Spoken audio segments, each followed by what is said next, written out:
শাস্ত্র ভাণ্ডার, অনেক মত, অনেক পথ। তো দেখা যায় একটা সংগঠন আরেক সংগঠনকে বলছে ওরা ঠিক না, আচরণশীল না। কিন্তু আমি একটা কথা বলি কি বাবা, আসলে কে সৎ কে অসৎ এই বিচারের দায়িত্বভার কিন্তু আমার না। হয়তো সে পরম সাধু, আমি যে তার সমালোচনা করছি, আমার ভিতরে কি কালিমা লিপ্ত হচ্ছে না? এইভাবে নাম নিলে হবে না। কে গুণ দোষ বিচার করার দায়িত্ব তো ভগবানের, আমি সামান্য মানুষ। এই গুণ আর দোষ বিচার করার দায়িত্ব কি আমার? দেখা যায় একজন পরম বৈষ্ণব, সেই পরম বৈষ্ণবের আমরা সমালোচনা করছি, একজন পাঠক আমরা সমালোচনা করছি, এক বিভিন্ন মঠ মন্দির আমরা সমালোচনা করছি, মানে আমাদের মতের বিপরীতেই গেলে আমরা সমালোচনায় লিপ্ত। কিন্তু বাস্তবতা হচ্ছে দোষ এবং গুণ বিচার করার ক্ষমতা একজন আমার ভগবান আছে। আমি কি দোষ গুণ বিচার করা? আমি এখানে বসে আছি, কৃষ্ণ নাম নেই, যেখানে সাধু সঙ্গ হচ্ছে কৃষ্ণ কথা শুনি। আমি আমার ভক্তদের বলি যে যথায় বৈষ্ণব গুরুদেব দেখবে, নিজ গুরুদেবকে যেভাবে সম্মান করবে বৈষ্ণব এবং গুরুদেব সেই রকম সম্মান। কারণ নাম নিতে হবে অপরাধ শূন্য হয়ে। আবার দেখা যায় অনেকে কৃষ্ণ কথা শুনতে গেছেন, কীর্তনে গেছেন বা টিভি দেখছেন, দেখে দেখে মালা জপ করছেন। এইটাও কিন্তু অপরাধ। মালা জপ শাস্ত্রে বলা হয়েছে কি, হাতে হাতের কাজ করবে, মুখে অহর্নিশি গোবিন্দ কৃষ্ণ নাম নেবে, গৌর হরি বল। কিন্তু আমরা কি করি, অন্য মনস্ক হয়ে কথা বলে বিভিন্নভাবে নাম নেই। হ্যাঁ, নাম নিতেই পারবে, নাম নেওয়াই যায়, কিন্তু মালা জপ হচ্ছে এই যে মালার আধারিটা বাবা, এই আধারের ভিতর নিজের মনটাকে ঢোকাতে হবে, নিজের মনটাকে সেই আধারের ভিতর দিয়ে কৃষ্ণকে স্মরণ করে, গুরুদেবের পাদ পদ্ম স্মরণ করে, গুরুদেবের মূর্তিটা এই জায়গায় এনে কৃষ্ণ নাম নিতে হবে অপরাধ শূন্য হয়ে। এই জন্য আমাদের কি হয়, নামে রুচি আসে না, নাম নিতে নিতে নিতে নিতেও আসে না, হয় না, ভগবত প্রেম প্রাপ্তি হয় না। এই জায়গায় অপরাধ, অপরাধ শূন্য হয়ে যদি নাম নেয়, তাহলে নামের চেয়ে বড় কি পৃথিবীতে কিছু আছে? নামের চেয়ে তো বড় কিছু হতে পারে না। পাপ তো নামের কাছে তুচ্ছ। হ্যাঁ, একবার নাম নিলে আপনার হবে, যদি নামটা অপরাধ শূন্য ভাবে নিতে পারে।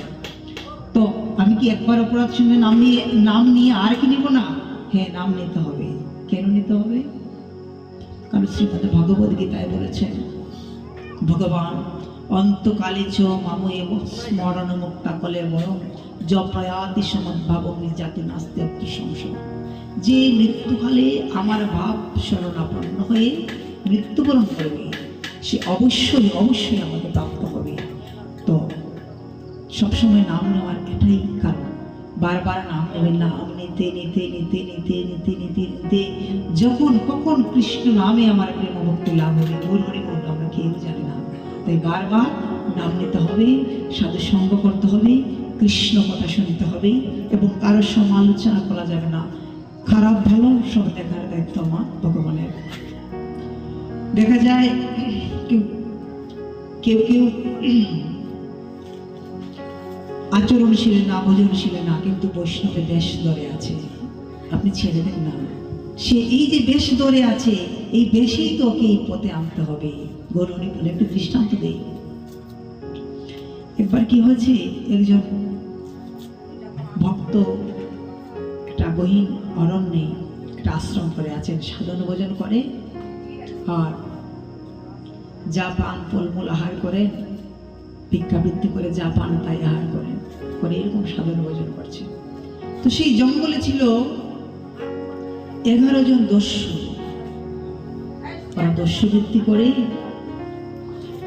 আর এরকম চলে বেড়ায়। তো একদিন কি হয়েছে, ওনাদের দলের একজন খুবই বেশি অসুস্থ, কিন্তু ওরা ডাকাতি করতে যাবে। তো কি করেছে, এক এক জায়গায় তো সেটিং করে এক একজন, এরকম 11 জন। তো বলেছে ওইখানে একজন সাধু আছে, ওকে জোর করে আজকে নিয়ে আমরা ডাকাত দলের সাথে যুক্ত করে আমরা ডাকাতি করতে যাব। যেই বাবা সেই কাজ, সেই বৈষ্ণবকে নিয়ে এসেছে ওরা। যে এই আজকে তুমি আমাদের সাথে ডাকাতি করতে যেতে হবে। সেই বৈষ্ণব বাবাজি বলছে, বাবা আমার তো কোনো ধন সম্পদের প্রয়োজন নেই, আমার অনেক ধন আছে, তোমরাই যাও না, আমাকে মুক্তি দাও। বলছে না, না গেলে মেরে ফেলবো, কি চাও? তো বৈষ্ণব বাবাজি বলেছেন যে গোবিন্দ, আজ মনে হয় তোমার কোনো কৃপা, তোমার কোনো লীলা, আজকে ওদের সাথে আমাকে যুক্ত করছো, ঠিক আছে? তো ডাকাত দলের সাথে আজকে তিনিও গিয়েছেন। গিয়ে কি করেছেন, সেদিন অনেক বেশি ধন সম্পদে তারা ডাকাতি করে বনমধ্যে নিয়ে এসেছে। নিয়ে এসে সমানভাবে ভাগ করছে। সমানভাবে ভাগ করার পরে যখন সেই বৈষ্ণব মহারাজকে দিয়েছে, বৈষ্ণব বলছেন, বাবা আমার এত ধন লাগবে না, আমার এসব চাই না, আমি ভিক্ষাবৃত্তি করেই গোবিন্দ সেবা করি, যা পাই তাতেই আমার হয়ে যায়। তো বলছে, নিতে যখন চাইছে না, তাহলে আমরাই নিয়ে নিই। তো চলে যাচ্ছে, তখন আরেকজন বলছে যে সর্দারজি দেখেছেন, আজকে আমরা অন্য দিনের তুলনায় ধন রত্ন বেশি পেয়েছি, তোকে রেখে দেন না, অত কোনো ধন সম্পদ নেয় না, আমাদের সাথে সাহায্য করলো, আর বাকি সময় ও ওর কাজ করলো। তো বৈষ্ণব বাবাজিকে আবার ডেকেছে, ডেকে বলেছে, তুমি আমাদের সাথে আজকে থেকে সব সময় এই ডাকাতিতে যেতে হবে। যে ডাকাত বৈষ্ণব বাবাজি বলছে, কি বিপদে পড়লাম রে বাবা, ভগবানকে মনে মনে ডাকছেন। হঠাৎ ওনার মনে হলো সে ওদের বলবেন যে ঠিক আছে, মাসে 30 দিনের মধ্যে 29 দিন আমি তোমাদের কথা শুনবো, কিন্তু একদিন তোমরা আমার কথা শুনতে হবে। তো এই কথা বলার পর তিনি যখন ডাকাতদের বলছেন, বলছে যাও ঠিক আছে, 29 দিন আমরা কাজ করবো, একদিন না হয় ছুটি, তোমার কথাই শুনবো। তো এইরকম চলে গেছে 29 দিন। বৈষ্ণব বাবাজি মনে মনে ঠাকুর করে সন্ধ্যার্চনা করেন, ভগবানকে ডাকেন, আর মনে মনে বলেন, হে গোবিন্দ, এদের চেতনা দাও, এরা যে পতিত হয়ে যাবে, তোমার ভক্তের মানটা তুমি রাখো প্রভু। তোমাকে যদি আমি একটি বার যদি ডাকতে পারি, আমার ডাকা যদি একবার, যদি আমার ডাকায় তুমি তৃপ্ত হও, আমার ডাকা যদি একবার সঠিক হয়, প্রভু তুমি এদের কৃপা করে চৈতন্য দাও। তো 29 দিন পরে যখন 29 দিনের রাতে তিনি বলেছেন, আজকে তোমাদের সাথে আমি কাজ করছি, তো কালকে কিন্তু আমার দিন, আজকে কালকের দিনটা কিন্তু আমাকে তোমাদের দিতে হবে, আগে কথা দিয়েছ। তো বলছে ঠিক আছে, এই আজকে যাব, আমি তোমাদের কাছে সাথে যাব, তোমার সাথে যাব বৈষ্ণব। তো সেদিন পরের দিন 4টার সময় তিনি স্নান করে মঙ্গল আরতি করে ওদের ডাক দিয়েছেন, তোমরা আসো। এসে কি করেছে, বলছেন সবাই মাথা মুন্ডন করো। বলছে কি, আমরা তো ঢাকা, আমাদের তো এইগুলো দেশটাই তো আমাদের আসল। বলছে না, আজকে আগে কথা দিয়েছো না, আজকে কিন্তু আমার কথা তোমাকে শুনতে হবে। বৈষ্ণবের কৃপা, বৈষ্ণবের কাছাকাছি ওরা গিয়েছিলেন সেই ডাকাতরা। কৃপাটা কি, বৈষ্ণব সংস্পর্শে মনটা নির্মল হয়ে গেছিল, আর নির্মল হওয়ার দরুন আজকে বৈষ্ণবের কথা ওরা শুনছে। তো যখন বৈষ্ণব বাবাজি ওদের গৌরকর্ম করে, মাথা মুন্ডন করে, স্নান করিয়ে, দ্বাদশ সঙ্গে তিলক আদি করে বসিয়েছেন, এদিকে কি হয়েছে, সেইখানে একজন রাজা ছিলেন, তিনি স্বপ্নে পেয়েছেন যে এই জঙ্গলে 12 জন বৈষ্ণব আছে, এদের আনিয়ে আজকে সেবা করা। তো যখন স্বপ্নাদেশ হয়েছে, তিনি নিজেই এসেছেন, এসে কি করেছে, দেশে থেকে এই যে বৈষ্ণব, নবীন বৈষ্ণব এখানে বসে আছেন সবাই, ওদের সবাইকে রাজা নিয়ে গেছে। তো নিয়ে যাওয়ার প্রতি ডাকাত সর্দার এবং জেলারা যারা আছে, তারা মনে মনে ভাবছে, আজকে মনে হয় রাজা করধাম দেবে, এই জন্য নিয়ে যাচ্ছে।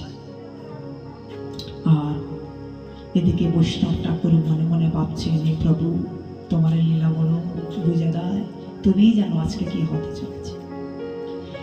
এদিকে রাজ দরবারে যখন এসেছে, এসে 12 জন বৈষ্ণবকে যখন আসন দিয়েছে, আসন দেওয়ার পর রাজা এবং রানী দুহাত দিয়ে বৈষ্ণব চরণ ধোয়াচ্ছেন, আর ডাকাত সর্দার মনে মনে ভাবছে, আমরা ডাকাত, আজকে বৈষ্ণবের সংস্পর্শে এসে দেখেন এই দেশের রাজা আমাদের পা ধৌত করছেন, কি সৌভাগ্য। তো যখন যথোপযুক্ত সম্মান দিয়ে 64 ব্যঞ্জন ভোগ আরাধনা করে ওদের সেবা দিয়ে অনেক ধন রত্ন দিয়েছেন যে যাও সেখানে গিয়ে আরাধনা করো। তো এদিকে কি হয়েছে, এত ধন দৌলত তারা পেয়েছেন, কত এক মাসে যে যত ধন দৌলত আয় হয়েছে এর চেয়ে ডাবল হবে, এত ধন। সেই ধনে পেয়ে কি করছে, সবাই ধনগুলা যখন ভাগাভাগি করছে, ডাকাত সর্দার চোখ বন্ধ করে কান্না করছে, প্রভু হে বৈষ্ণব ঠাকুর, তোমার ভিতরে কি ধন আছে, এত ধন দৌলতের আকাঙ্ক্ষা তুমি করো না। রাজা এত ধন দিয়েছেন তাতেও তোমার কোনো আকাঙ্ক্ষা নেই, আর আমরা এই মিছি মায়া মিছি মোহ এ মরে কত পাপ প্রবৃত্তি করছি। বৈষ্ণবের চরণ করজোড় করে অবনত মস্তকে কান্না করে পাটা ভিজিয়ে ফেলেছে, প্রভু আমাকে তুমি কৃপা করো, আমি এতদিনে যা করেছি ভুল করেছি, তুমি আমাকে কৃপা করো, আমার কোনো ধন চাই না, দৌলত চাই না, তুমি আমাকে সপে না। এই দেখেন সাধু কৃপা। এতজন দস্যু, তখন সেই সর্দারের সাথে থাকা যারা দস্যু তারাও এই দৃশ্য থেকে তারাও কান্না করছে। আসলেই তো আমরা কি করেছি, এতদিন দস্যু বৃত্তি করেছি, মনুষ্য মেরেছি, কত পাপই না করেছি, কিন্তু এই পৃথিবীটা শূন্য হাতে এসেছিলাম, যাবার বেলা ওই শূন্যই পড়ে থাকবে। তো সেই দেখেন কৃপার বিন্দু দিয়ে এতজন বৈষ্ণব হয়ে গেলেন। সেই দস্যুগুলা বৈষ্ণব হলেন। রাধে রাধে গোবিন্দ, আমাদের গৌর হরি।